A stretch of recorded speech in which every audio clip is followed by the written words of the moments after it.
Hello everyone, good evening. চলে এসেছি আরও একটা নতুন ব্লগ নিয়ে। কেমন আছো সবাই? আই হোপ খুব ভালো আছো, সুস্থ আছো। আমরা কিন্তু বিন্দাস আছি।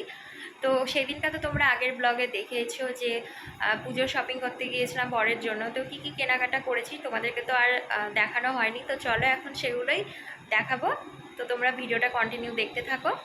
তো চলে এসেছি শপিংয়ের থলি নিয়ে। তো এখন তোমাদেরকে একে একে করে দেখাবার, তোমরাও দেখতে থাকো। তো প্রথমেই শুরু করলাম আমাদের বাড়ির পুচকুটার থেকে। তো এটা হচ্ছে পুচকুর কাকা পুচকুর জন্য নিয়েছিল। তো এরকম একটা জিন্স প্যান্ট আর হচ্ছে উপরে হচ্ছে টি শার্ট। তো টি শার্টটা দেখতে বেশ ভালো লাগছিলো। তো তোমাদের কেমন লাগলো অবশ্যই জানিও।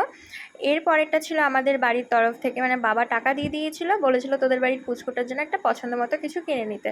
তো আমার এটাই ভালো লাগলো, লাল গেঞ্জির মধ্যে। আর বাচ্চাদেরকে একটু লাল পরলে বেশিই ভালো লাগে, আর বিশেষ করে লালটা আমার ফেভারিট কালার, সেই কারণে আরোই। এরপরে নিয়ে চলে এসেছি বড়মশাইয়েরটা। তো বড়মশাই নিয়েছিল একটা উডি গেঞ্জি। তোমরা কি ভাবছো যে গরমের মধ্যে পুজোতে উডি গেঞ্জি পরে ঘুরবে?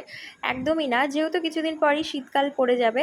আর জিনিসটা এত সফট, তোমাদেরকে কি বলবো, সামনে থেকে দেখলে তোমরাও না নিয়ে থাকতে পারতে না। আর জিনিসটা এতটাই ভালো লাগছিল, তো সেই কারণে ও নিয়ে নিয়েছে, যে শীতকালে তো নিতেই হবে, যেন অ্যাডভান্স নিয়ে নিয়েছিল। তো এরপরে নিয়েছিল একটা কটনের প্যান্ট। আর ওই যে বললাম যে এখনও ওর নিজের কেনাকাটা হয়নি, এগুলো ছিল শ্বশুরবাড়ির তরফ থেকে।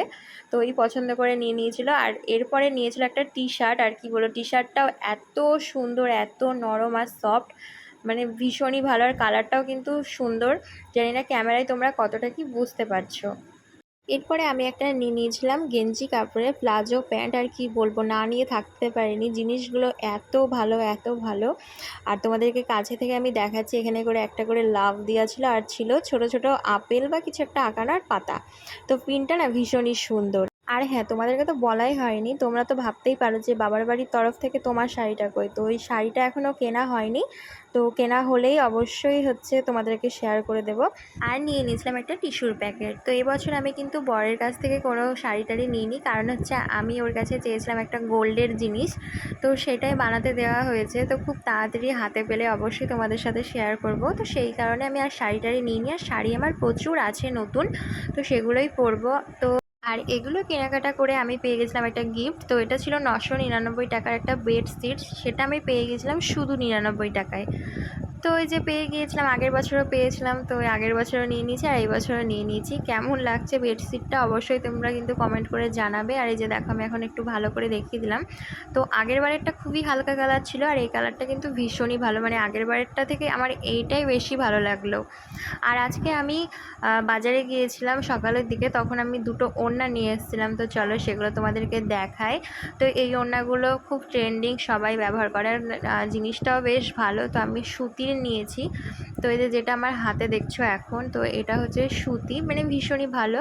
তো তোমাদের কেমন লাগছে অবশ্যই তোমরা কিন্তু জানাবে।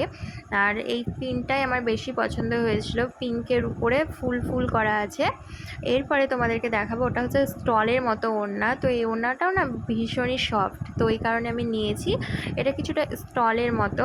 তো এই যে এটা হচ্ছে পিঙ্ক কালার দিয়ে। তো তোমাদের সবকটা জিনিস কেমন লাগলো অবশ্যই কমেন্ট করে জানাবে। তো এখনও কিছু কিছু কেনাকাটা বাকি আছে, তো সেগুলোও করলে অবশ্যই তোমাদের সাথে শেয়ার করবো। তো আজকের মতো ভিডিওটা এই পর্যন্ত। খুব তাড়াতাড়ি আরও একটা নতুন ব্লগে দেখা হবে। টাটা।